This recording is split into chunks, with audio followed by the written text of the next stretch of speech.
शीघ्र ही राम के जीवन का सबसे दुखद अध्याय आरंभ होगा। अयोध्या का ध्वज मेरे चरणों में होगा।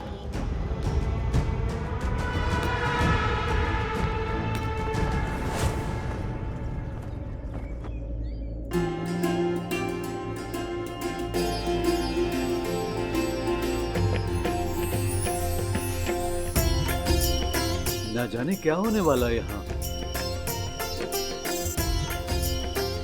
क्या हो सकता है लवकुश का दूसरा उद्देश्य? हनुमान जी, इनका क्या उद्देश्य आपको तो ज्ञात ही होगा ना? सब कुछ तो ये ईश्वर जानता है या फिर उसका अंश। आदौ राम तपोवनादिगमनम् हित्वा मृगम कंचनम।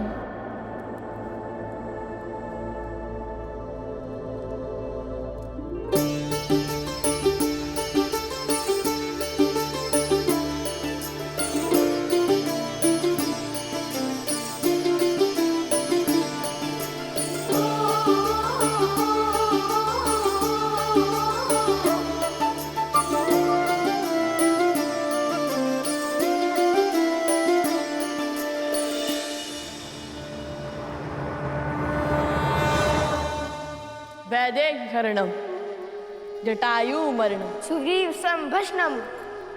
पश्चात् रावण कुंभकर्ण हरणम् इत्यादि रामायणम्। आदर्श और मर्यादा की है ये कथा महापावनम। काट मद श्री से मिला ले श्रीमद् रामायणम, श्रीमद् रामायणम। धन्यवाद आप सबको यहाँ पधारने का धन्यवाद। आज सबके मन में प्रश्न होंगे, सोच रहे होंगे, दुविधा होगी आप सबके मन में कि हमारा उद्देश्य क्या है। उद्देश्य वही, हर दुविधा का अंत श्रीमद् रामायण, यही हमारा उद्देश्य है। यह सुनकर आज सबके मन में एक और प्रश्न आया होगा, सोच रहे होंगे कि ये उद्देश्य तो हम पहले भी पूर्ण कर चुके हैं, फिर दोबारा क्यों? दोबारा क्यों? ये वही रामायण है जो आप सब जानते हैं, जिसे सुनने से पाप का क्षय होता है, चरित्र बढ़ता है और आशा जगती है। किंतु ये हमारे उद्देश्य का अंत नहीं। हाँ, ये आरंभ है।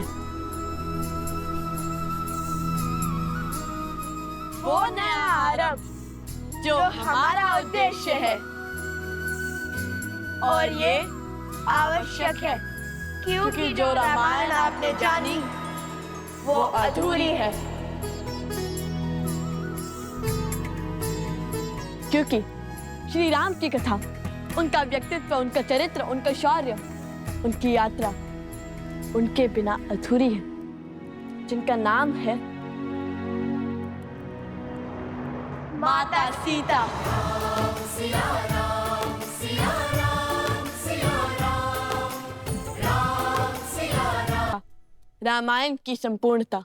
और आज हम वही करने जा रहे हैं जो रामायण को संपूर्ण करेगी। सीतायन।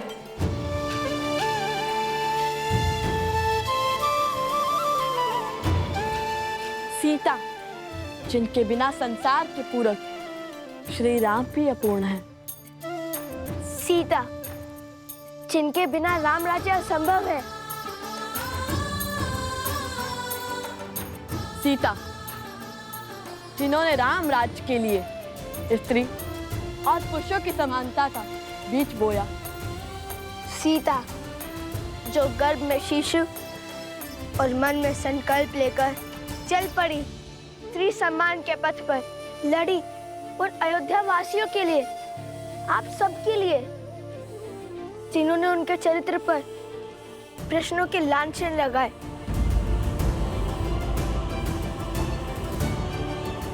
आज उन्हीं का त्याग, उन्हीं की पीड़ा उन्हीं का शौर्य हम बताएंगे, क्योंकि उनकी कथा के बिना रामायण में न करुणा है, ना लक्ष्य न उद्देश्य और ना जन जागरण।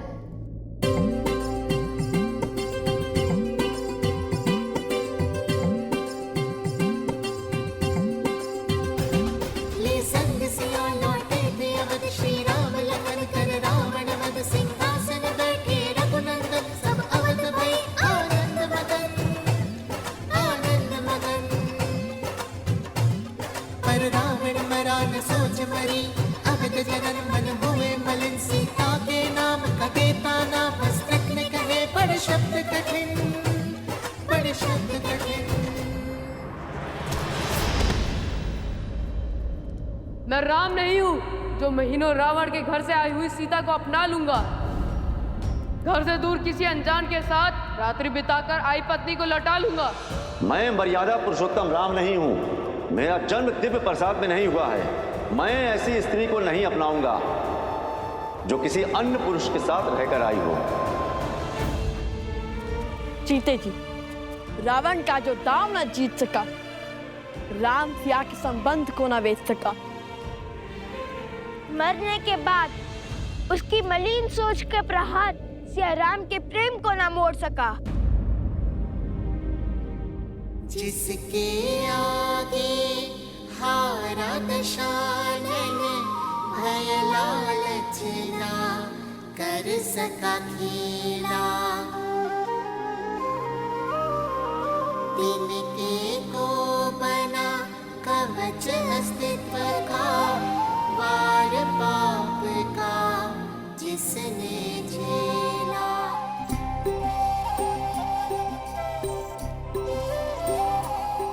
वो सीता जिसने मारुति की विनती ठुकराई और कहा, जाऊं जो ले जाए रघुराई।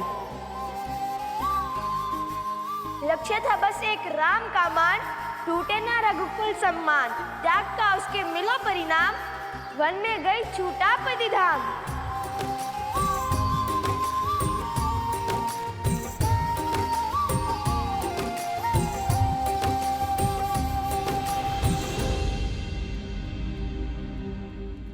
जिसकी अग्नि परीक्षा पर नतमस्तक सारे देव हुए, चरित्र पर लेके उसकी शंका अवध के सभी सिर खड़े हुए। फिर करने पूरा स्वप्न राम राज्य का, सिया राम ने सहा बिहा का दंश। पर वन में ना सिया अकेली थी, घर में थे रघुनंदन अंश।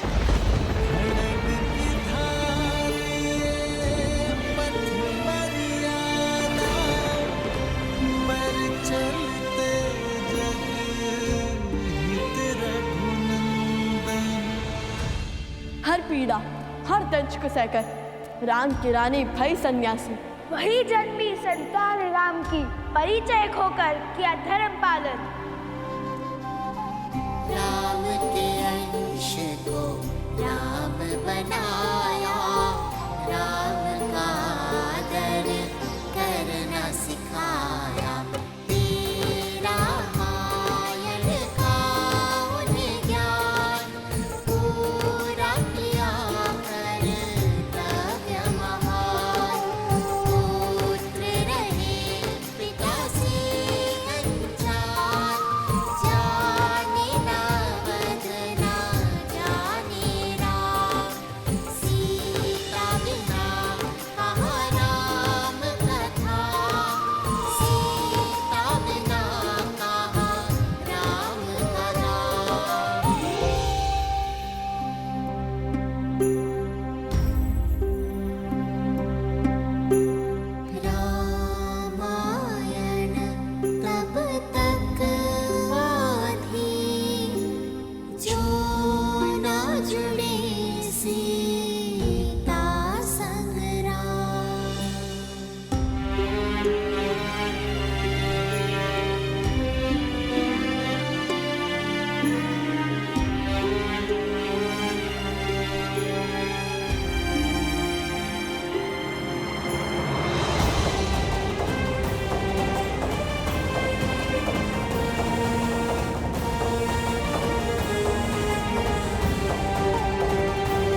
मुझे क्षमा कर दीजिए महाराज, मुझे क्षमा कर दीजिए महाराज। न जाने हमारी सोच पर किस असुरी शक्ति की माया गिर गई थी, जो स्त्रियों को तुच्छ समझने लगी थी और पुरुषों से उनको नीचे गिनती थी। उसी शक्ति के प्रभाव में आकर महाराज मैंने देवी सीता पर संदेह किया। इतना ही नहीं, मैंने उनके चरित्र पर प्रश्न चिन्ह भी उठाया महाराज। मुझे क्षमा कर दीजिए महाराज। आप जैसे शासक ना पहले कभी हुए हैं ना आगे होंगे। अपनी प्रजा की एक पुकार पर अपनी पत्नी से वियोग का निर्णय ले लिया आपने। आप साधारण नहीं है प्रभु। हम ये सत्य क्यों नहीं देख पाए, क्यों नहीं समझ पाए? हमें क्षमा कर दीजिए प्रभु। किंतु अब सत्य सम्मुख आ रहा है। देवी सीता का त्याग और समर्पण लोगों को आभास हो रहा है। एक महलों की महारानी कैसे रह रही होंगी इतनी विपदाओं में। जिस स्त्री का चरित्र सर्वोत्तम होता है वो ही संकटों के ऐसे घोर भवंडर को काट सकती है। हमारे कारण सिया राम पृथक हुए। हम क्षमा प्रार्थी हैं प्रभु, हमें क्षमा कर दीजिए। हे प्रभु, जैसे आप दोनों भिन्न हुए थे वैसे एक हो जाइए प्रभु। महाराज अब हम आपसे विनती करते हैं कि देवी सीता को पुनः अयोध्या ले आइए। हम उनके चरणों में गिरकर उनसे क्षमा मांगना चाहते हैं महाराज। उनके चरणों में गिरकर हम उनसे क्षमा मांगना चाहते हैं। हाँ प्रभु, महारानी को पुनः अयोध्या ले आइए। सिया राम जय जय राम।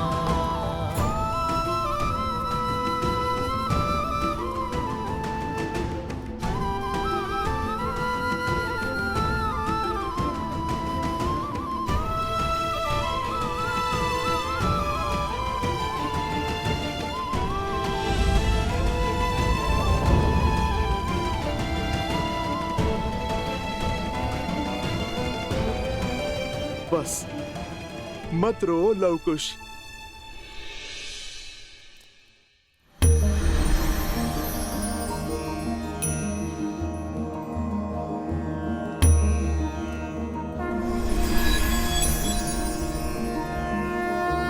नमन भगवान।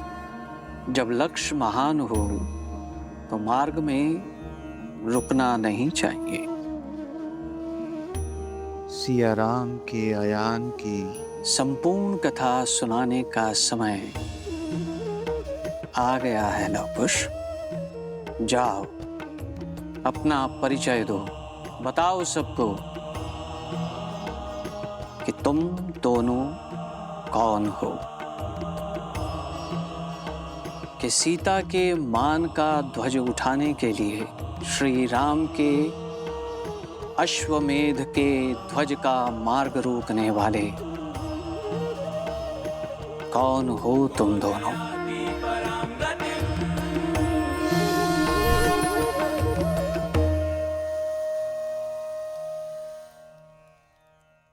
धन्य है त्रिकालदर्शी भगवान वाल्मीकि। सत्य में इससे श्रेष्ठ अवसर और कोई नहीं हो सकता था। जाओ और बता दो कि प्रभु श्री राम का सामना स्वयं उन्हीं के रक्त ने किया है। सिया राम के अंश ने किया है। अर्थात आपको सब पता था? सब कुछ?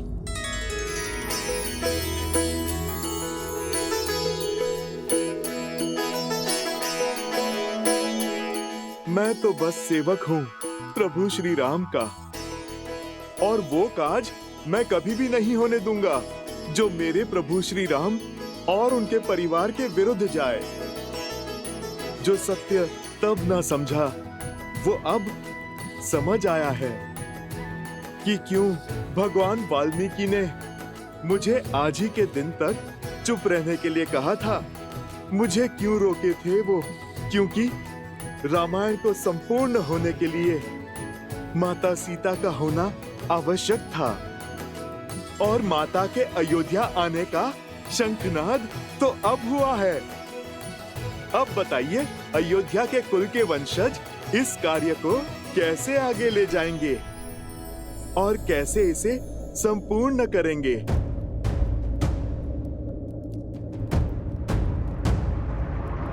जो नदी के तट को मिलाते सेतु, जन्म माता पिता मिलन के हेतु, रामचंद्र सिया विरह घटाने, प्रकटे नव कुश रूप सुहाने। मौन मत रहिए प्रभु। माता को पुनः बुला लीजिए प्रभु। रघुवंश के दीपकों की आवश्यकता अवध में है प्रभु। श्री राम पुत्र को सम्मान ले आइए प्रभु। इतनी शीघ्र? रुकिए।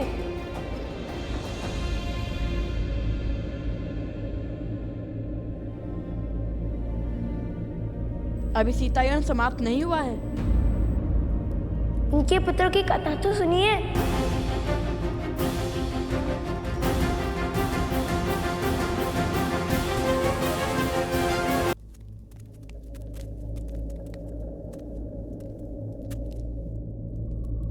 सीता के गर्भ में रघुवंशी है, इसका भान श्री राम को था, किंतु वो एक नहीं 2 बालक हैं, इसका किसी को ज्ञान न था। श्री राम के अंश को श्री राम पर विश्वास था। नहीं जानते थे कि पिता है उनके, पर न जाने क्यों पिता सा विश्वास था। पर जब तक उन्हें ये ज्ञान ना हुआ कि श्री राम ने माता सीता का परित्याग किया।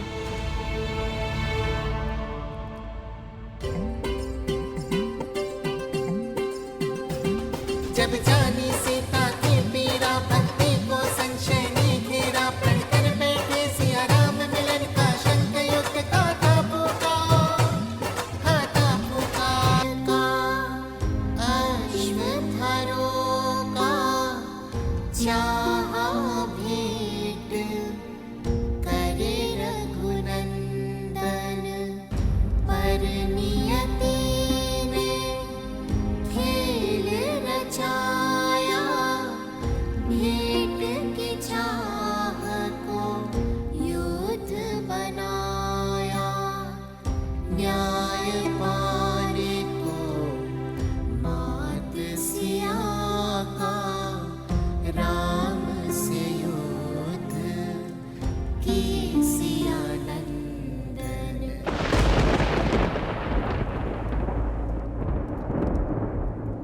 हो पूरी ये रामायण,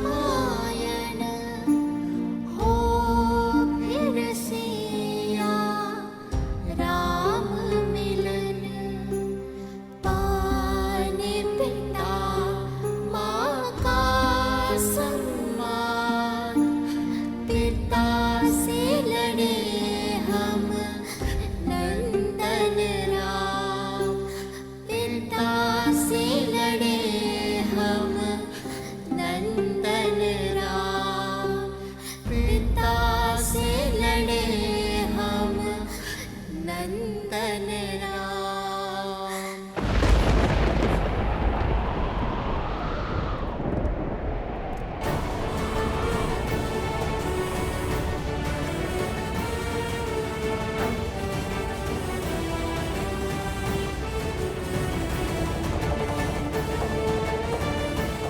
प्रभु, स्वयं भगवान वाल्मीकि ने ये सत्य उजागर किया है। लवकुश सिया राम के पुत्र हैं।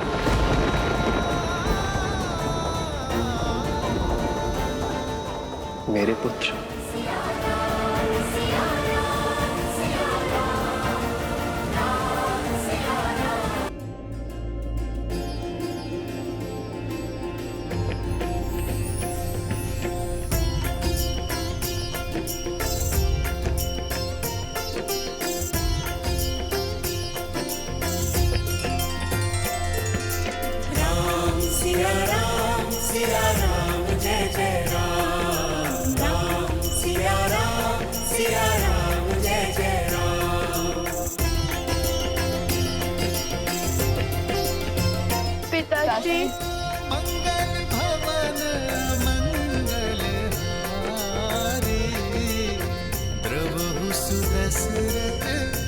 मेरे पुत्र हो।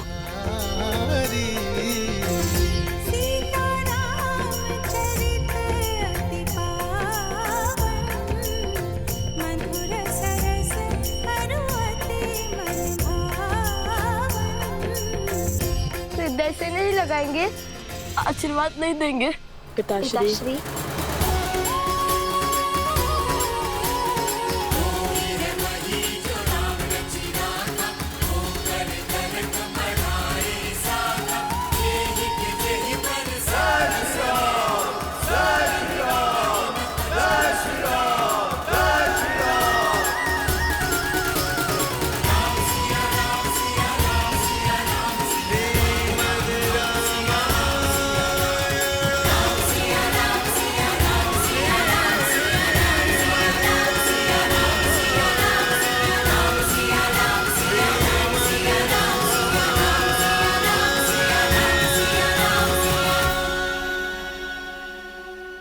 कैसे नहीं पहचान पाया मैं, कैसे नहीं पहचान पाया मैं रघुकुल के वंशज को, कैसे नहीं पहचान पाया अपने ही अंश को। जब जब तुम दोनों को देखा तब तब अपनत्व का आभास हुआ, मन में मोह उत्पन्न हुआ, प्रफुल्लित चित्त का भास हुआ।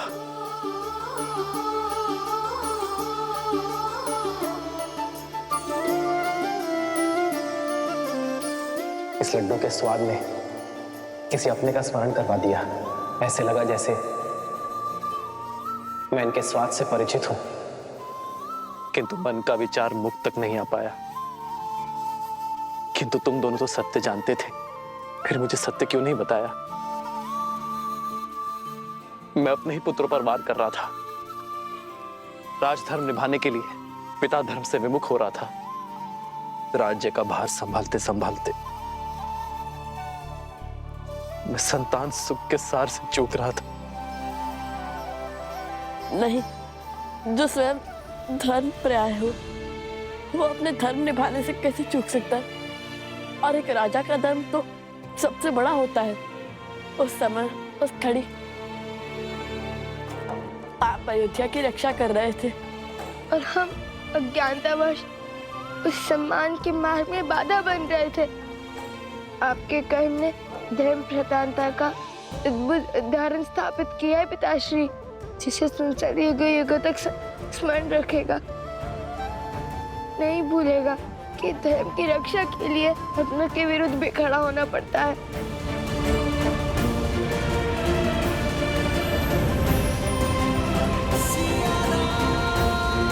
आपकी वह धरोहर हमारे पास रह गई थी, इसी के कारण हमें सत्य का पता चला।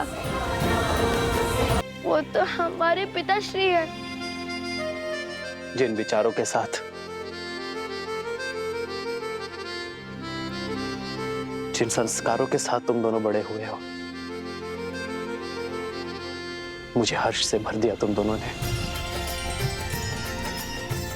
मुझे मेरे पुत्रों पर गर्व है। प्रभु, मैं भी आपसे क्षमा चाहता हूँ। प्रभु, मुझे सत्य का ज्ञान था और मैं जानता था कि लवकुश आप ही के पुत्र हैं प्रभु।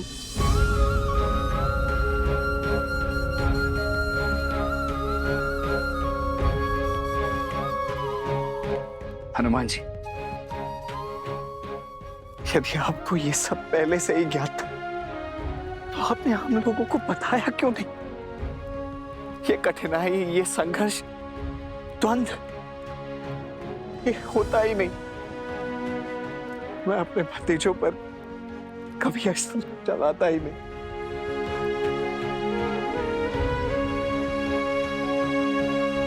हनुमान जी, तो क्या आपके बंधन का कारण भी यही था? भरत भैया, मैं तो प्रभु श्री राम का सेवक हूँ। धर्म, मर्यादा और नियति के विरुद्ध नहीं जा सकता। मुझे भगवान वाल्मीकि जी ने सही समय की प्रतीक्षा का निर्देश दिया था। उन्होंने लवकुश को भी इस सत्य को प्रकट करने से रोका था और उन्होंने ही माता सीता को भी।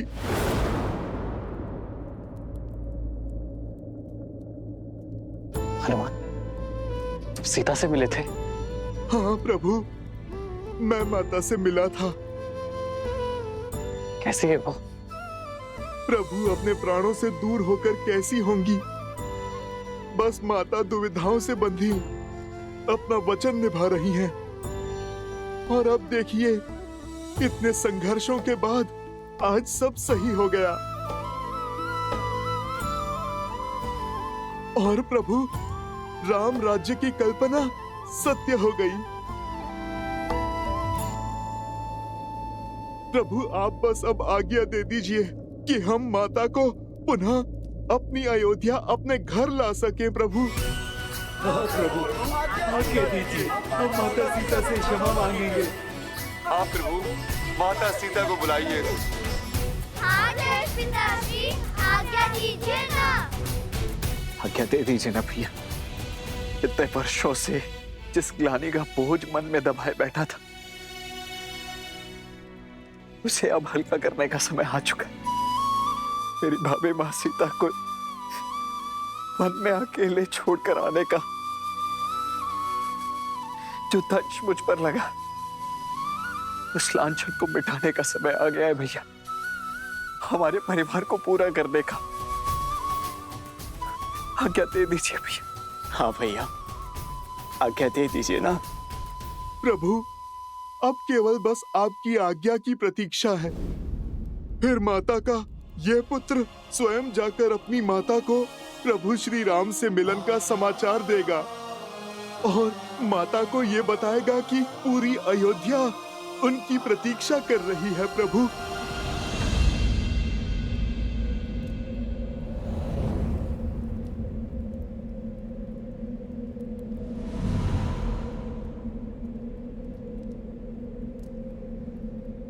नहीं,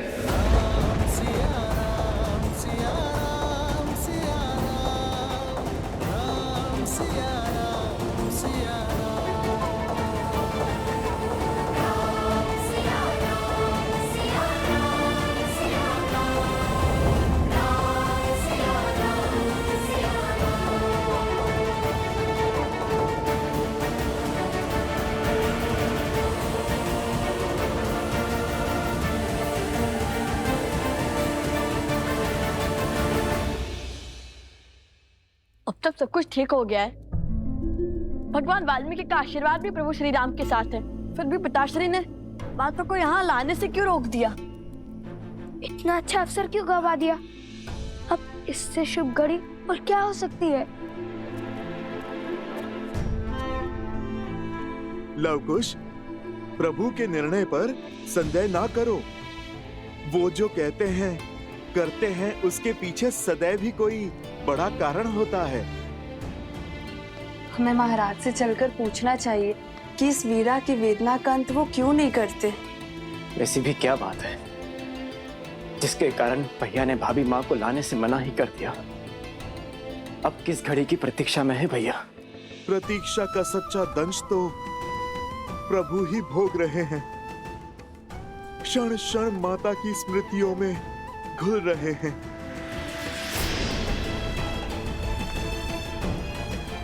हमें भैया की इस प्रतीक्षा के पीछे के कारण को समझना होगा।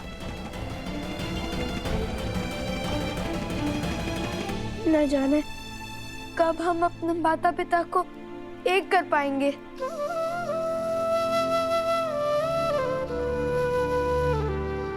जब तक प्रभु के अनुसार उचित समय नहीं आ जाता।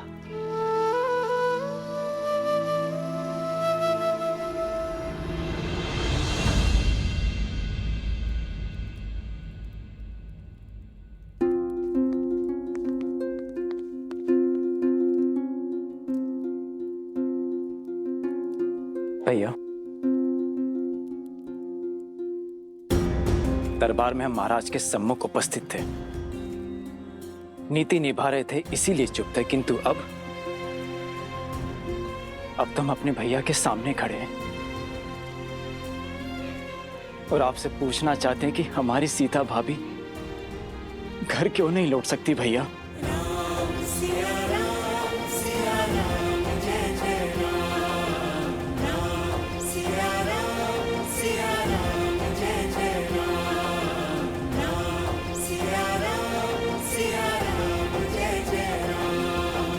सब इतने वर्षों से उनकी प्रतीक्षा कर रहे हैं। ये राज्य, ये महल, ये परिवार, ये सब कुछ भाभी माँ के बिना सुना है भैया। इतने वर्षों के वियोग का अंत कर क्यों नहीं देते आप?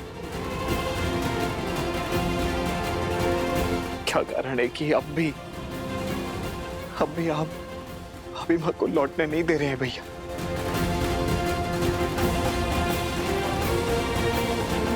मैं तुम सभी की भावनाओं का सम्मान करता हूं, सीता के प्रति तुम्हारे प्रेम का मान रखता हूं, किंतु मेरे कहने से ये बात समझ नहीं आएगी। मुझे प्रसन्नता है इस बात की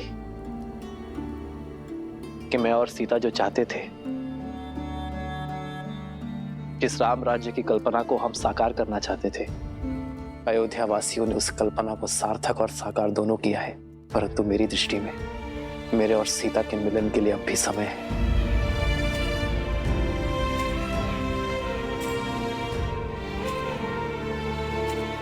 कदाचित सियाराम के भाग्य में तनिक प्रतीक्षा और लिखी है लक्ष्मण, और ये प्रतीक्षा अत्यंत आवश्यक है। किंतु जब भी उचित समय होगा तो तुम्हारे मन में जितने भी प्रश्न हैं उनके उत्तर तुम्हें मिल जाएंगे लक्ष्मण।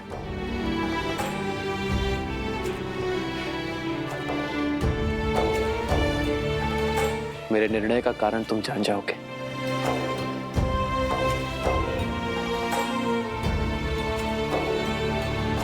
प्रभु,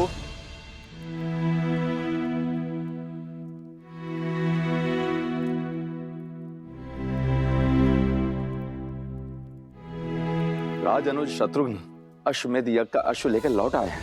लक्ष्मण, भरत, देखो कितना शुभ दिवस है आज का। तुम दोनों अश्वमेध यज्ञ को पूर्ण करने की तैयारी करो। जाओ। जो आज्ञा भैया।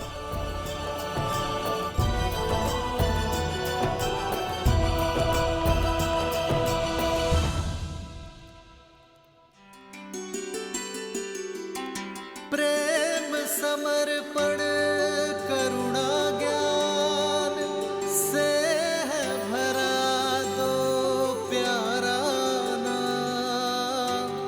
जय सिया राम, जय जय सिया राम, जय सिया राम, जय जय सिया राम।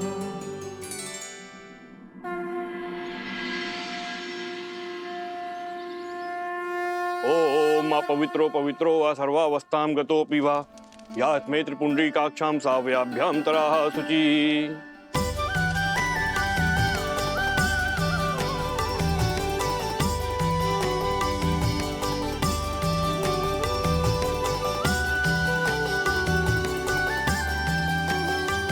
सिया राम, सिया राम, सिया राम, सिया राम।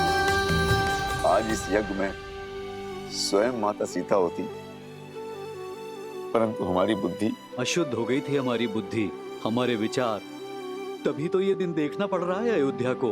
किंतु अब भी प्रभु माता सीता को अयोध्या क्यों नहीं बुला रहे हैं? राम सिया राम, सिया राम, सिया राम, राम सिया राम, सिया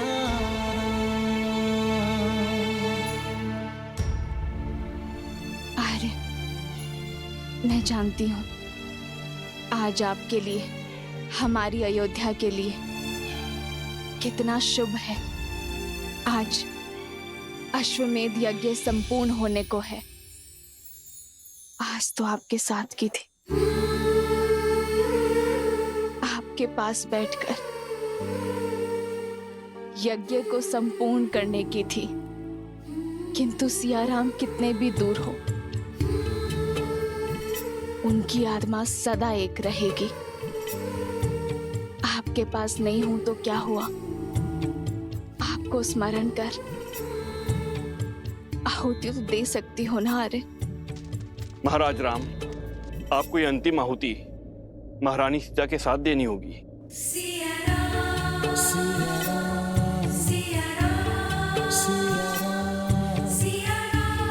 हे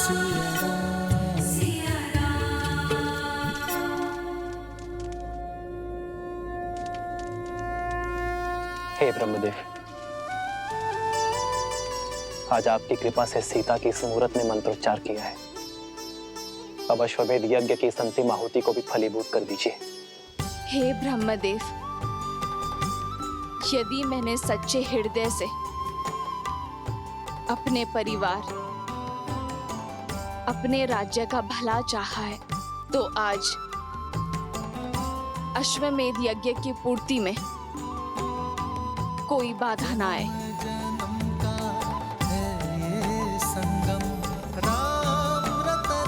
सीता, हमारी ये प्रतीक्षा अति आवश्यक है, क्योंकि अब भी कुछ शेष है। ये शांति, ये शुभता मन में संदेह उत्पन्न कर रही है सीते, कि कहीं कुछ अशुभ ना हो जाए। बस यही समझ लो सीता, कि अशुभता का हर दंश मिटाने के लिए हमें कुछ समय और प्रतीक्षा करना होगा। आज तुम साक्षात यहाँ उपस्थित नहीं हो सीते, पर मैं मानता कि तुम इस समय, इस क्षण यहाँ मेरे साथ हो, और हम दोनों मिलकर इस अश्वमेध यज्ञ को पूर्ण कर रहे हैं।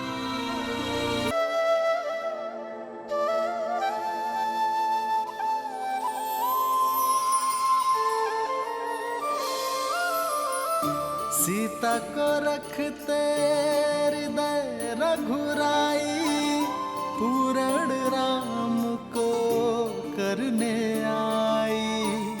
राम है लोचन सीता दृष्टि, राम है बादल सीता वृष्टि। राम सिया राम सिया राम सिया राम, राम सिया राम सिया राम, राम सिया राम सिया राम सिया राम, राम सिया राम सिया राम, राम सिया सिया सिया राम सिया। जय श्री राम, जय श्री राम, जय श्री राम, जय श्री राम, जय श्री राम, जय श्री राम, जय श्री राम, जय श्री राम।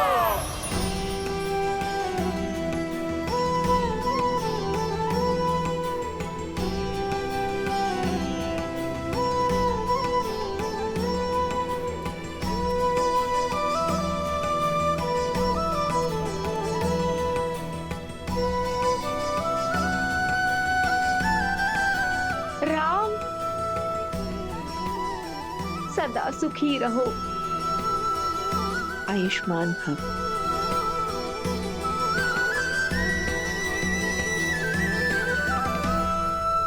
दादी माँ, दादी माँ, दादी माँ, दादी माँ।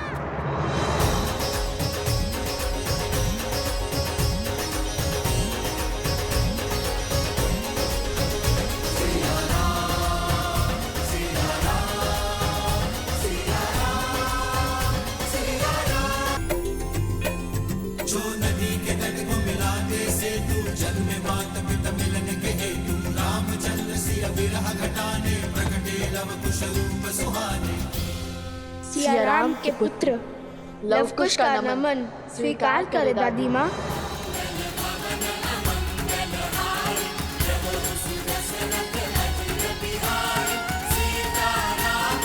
उठो पुत्र, आयुष्मान भव।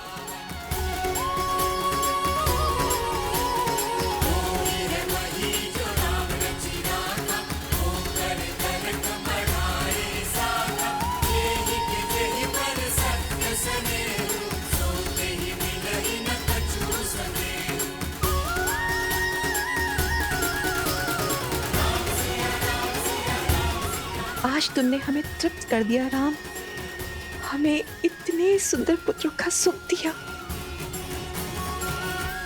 किंतु ये तृप्ति अधूरी है।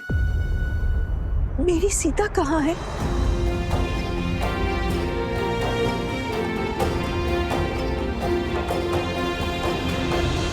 माताओं, आप यात्रा करके आई हैं, थक गई होंगी। आइए ना, विश्राम कर लीजिए, बातें तो होती रहेंगी। किंतु सीता? निश्चिंत रहिए माता, मेरे दोनों भतीजे यहाँ पहुंच चुके हैं। शीघ्र ही मेरी भाभी माँ भी अवश्य लौटेंगी। मैं ही अपनी भाभी माँ को वन में अकेले छोड़कर आया था, इसीलिए मैं आपको विश्वास दिलाता हूं कि मैं ही उन्हें लौटा कर भी लाऊंगा।